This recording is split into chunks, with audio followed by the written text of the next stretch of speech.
Hi, so in this video today, I'd like to tell you about how our Facebook ads account got hacked, how hackers spent thousands of dollars using our money to fund their ads, what happened, how I think it came about, how we went about fixing it, and if you stick around towards the end, I'd like to share with you a 13-point plan on how to deal with it and also how to secure your accounts. I'll also supply it as a PDF if you wish. So if you're new to the channel, my name is Richard. I'm a full-time photographer here in Australia.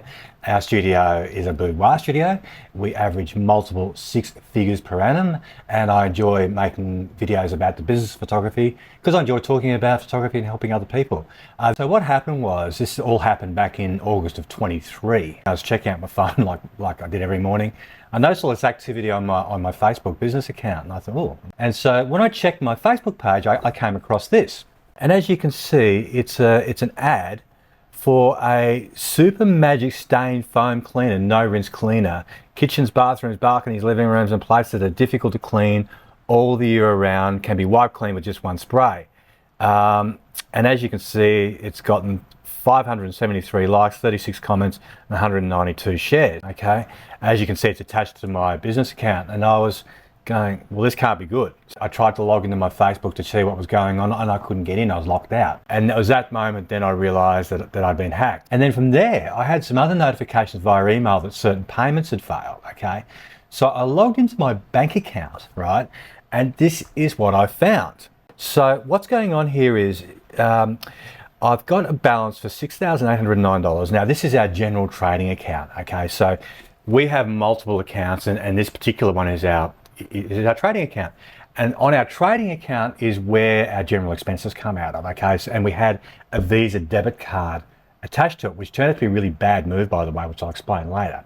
Now, to explain what's going on there, our ads account had a limit of 1,250 before we got billed, okay? So that's why you're seeing multiple 1,250s, which adds up to 6,250-ish, something like that. And that's when the debit stopped, because our account ran out of money to debit that amount of money, if that makes sense. So what I did was I immediately rang the bank and I said to them, look, can I stop these? I explained to them what happened. I said, I've been hacked. Can we stop these transactions from going out? For reasons that I don't understand, they couldn't. So I obviously then lodged a thing with the bank and said that I would look into it further, but could they cancel the card and all that type of thing. This is where my memory gets a little bit hazy. I haven't got documentation on this because it was quite a stressful time. Like, one, I couldn't get into my Facebook account. Two, I couldn't run ads to keep the business running. And three, I was very concerned that that these hackers might be masquerading as us and contacting our clients and friends and things like that, because they had access to my personal account. It took me, I think from memory, about 3 or 4 days of really trying to get in. And here's the thing, here's the problem. No phone number and no support email address. All you had was automated bots and automated AI to try and help you through. Long story short is, I end up finding my way to this page to try and reclaim it. And the process was where you had to hold up your identification and prove who you were with a camera, which I was very nervous about, obviously, as you'd imagine. But I checked that out, and that actually turns out to be the case. That is something that you have to do to authenticate yourself. So I managed to get back into my Facebook account after much gnashing of teeth. And after I got back in, this is what I found. This is what, in my ads manager, when I go to the ads, this is what it looked like.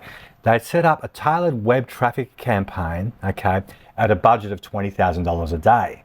And that's why those debits happened so quickly in my bank account. And then after a little bit of investigation further, and the reason I wasn't aware of this, because I'd gained access to everything, they had changed the contact email address, right, to be this random Hotmail address, is what, obviously, that's so I wouldn't get the notifications and alerts surrounding this irregular activity. So the next thing is, and this is where it gets hard when you get hacked on Facebook, is when you dig under the hood, like once you get into Facebook Ads Manager, you suddenly realize there's a really big piece of software, and I suddenly quickly realized that I was really out of my depth. Even though I knew how to run ads and everything like that, I didn't understand the finer points of it all. So I employed a company to go through and clean my account out.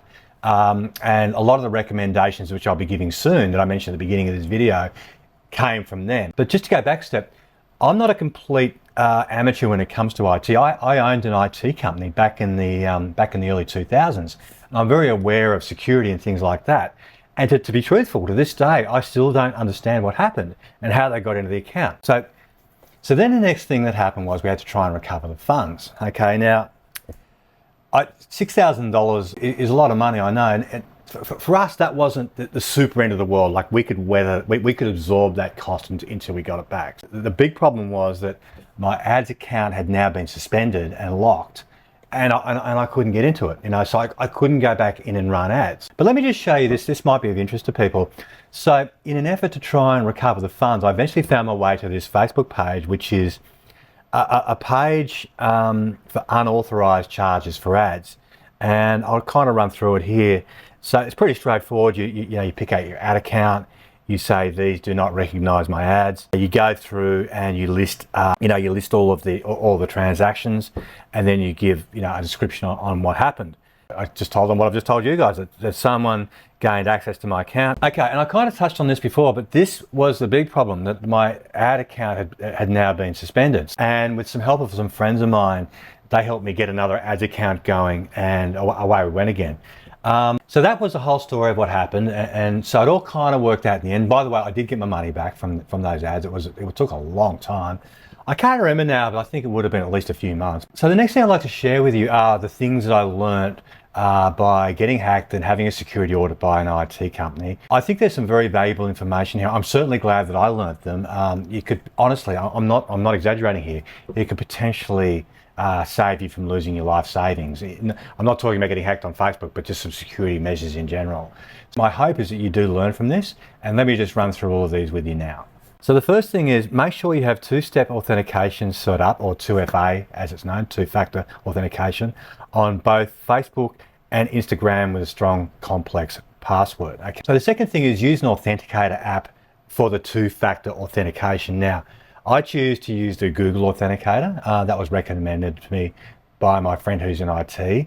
And basically, if you don't know what that is, I'm not going to show you mine because it will show you the numbers, but basically it's an app and it has a number that changes every 30 seconds or so, I think it is. And so when you go and log into, say, for example, Facebook for the first time on a different computer, it will ask you for that number. Now, the third thing was suggested to me is to use a password manager. There seems to be heaps of them, but the one that was recommended to me was called 1Password, like number 1 password, okay? And it's basically a way of managing logins and passwords and keeping them secure and all that type of thing. They're not terribly expensive, but that's what our IT guys highly recommended that you do if you're serious about security. Now the next thing, and probably the most important thing actually, is to make sure your emails are two-factor authenticated as well, okay? Because if you stop and think about it, your email is often the gateway to everything. Say you need to go and reset a password, well then you'll get a message to your email. Log into somewhere, it will generally always go to your emails. Your email is your most valuable account. So it's worth doing that. Okay, now the second part of this, and this is something that I didn't know, that is, make sure you go back and get rid of all your old email accounts. So if you've got these old Hotmail accounts or something like that, it's worth going back and getting rid of those old email accounts, because you don't know what they might be having gateways to, you know what I mean? So if people can get into those, it might get them access into somewhere else, it gets them access to somewhere else, and so on and so forth. Okay, then the next thing that's worth doing just in general is go through everything you've got, everything you log into, okay, like just everything. And make sure that you've got two-factor authentication set up on each and every single thing. If it's got two-factor authentication, I've got it enabled, okay? And then the thing after that follows from there is, and this is where it gets a little bit tricky. If you lose that two-factor authentication, you're in trouble, okay? It turns into a monumental pain in the ass to get into these accounts if you lose your phone or something like that. So what we've done is, and this is what was suggested to me, is in my case, I use my wife's phone, and I've gone through and duplicated every single account to the two-factor authentication on each phone. So I've got an exact duplicate on each phone to be able to log into all these accounts. Even without that, when you log into accounts and create two-factor authentication, that will give you the opportunity to download a list of keys that you can use down the track should you need to get into it, should you lose your phone, okay? So what we've done as well with that is printed all those out and we put them into a folder, and we've got the folder in a safe place away from the house, okay? So that way then, if we both lose our phones, we've got the access keys to get into all the accounts should we need to. So I mentioned earlier in this that my Visa debit card was being used to pay for my bills, okay? Now, that's a really bad move, and I'll explain to you why. So by using a Visa debit card, you are in essence using your own money by definition. And you think, well, what's the big deal about that? Here's the big deal. So if you use a credit card, like a proper credit card, then when something like this happens and everything goes pear-shaped, you can simply cancel the card, okay, get another card and start using that, and you haven't been using your own money. So that way then, like in our case, we had that $6,000 drained from our account. If that had been a credit card, it wouldn't have been the end of the world, because well, it's not our money, shut that card down, go and use another card or something like that and continue on, okay? And you can say to the banks, these are unauthorized activities, you guys worry about it and I'll just get on with my life, okay? And that way then it's not your problem. Okay, here's a big one that I wasn't aware of, so when all this happened, I rang our print house and I was a bit whinging to them about what had happened. And I got into a discussion with the guy that owned it. And the place that we deal with, where we get our wall art and that type of thing printed, is that they live in the art world a lot. So they do a lot of work for artists, okay? And he was telling me that a number of his artists had been essentially social engineered, meaning some people had rung their banks claiming to be them and essentially got all the money taken from their accounts. Look, how this happened, I'm not sure, okay? But the lesson to take from it is that it's worth ringing up the banks, going and saying, look, I want to secure my bank account with every single security measure that I can. In our case, what they did was we went and redid all of the security questions and added more security questions. I think we have to now answer 3 security questions to get access. Now, the next thing is something that I had no idea about, and that is ring your mobile phone company, and that is get them also to enable as many security features as you can. I've forgotten the exact terminology, but it's something to do with port forwarding, which I don't understand. If anyone knows, maybe they can mention it in the comments. But by ringing your mobile carrier companies, they can put PIN numbers and things like that to stop your phone numbers from getting essentially stolen. So that way then, if you're getting security things as texts, okay, it will stop hackers to gain access to your financials. So that's worth doing. That's just a simple phone call. Here's another thing too. I think it's worth hiding your real birth date from the world. Like, you know how like on Facebook, you can have your birth date? I think it's worth changing that to a fake date. Even if it's a day after in a different year or something like that, you know, just so that way then, because you know, often one of the security questions you get asked is, what's your birth date?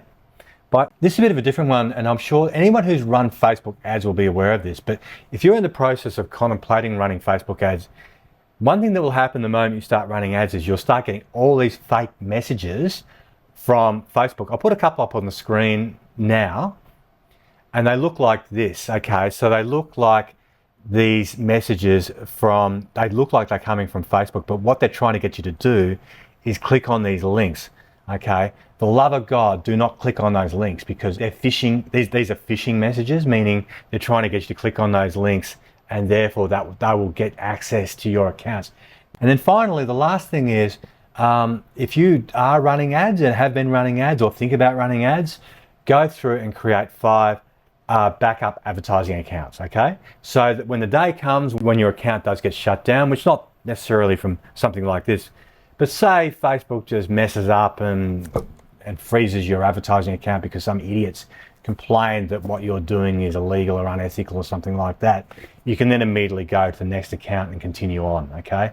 That's really, really worth doing, because the disruption on advertising can be huge for a lot of photographers. So there you go, that's my sad story of how I got hacked. Look, I hope you got something out of this. I hope you take some of these suggestions on board. It may save you lots of time and money. I wish I'd known these things before I got hacked. If you did get something out of this, I would love you to subscribe to the channel. If you are already subscribed, I'd love you to like and make a comment about the video, because apparently it really helps with the algorithm. Until next time, thank you for watching. I really appreciate it. Have an awesome day, and I appreciate it very much. Take care, stay safe. I look forward to seeing you in the next video.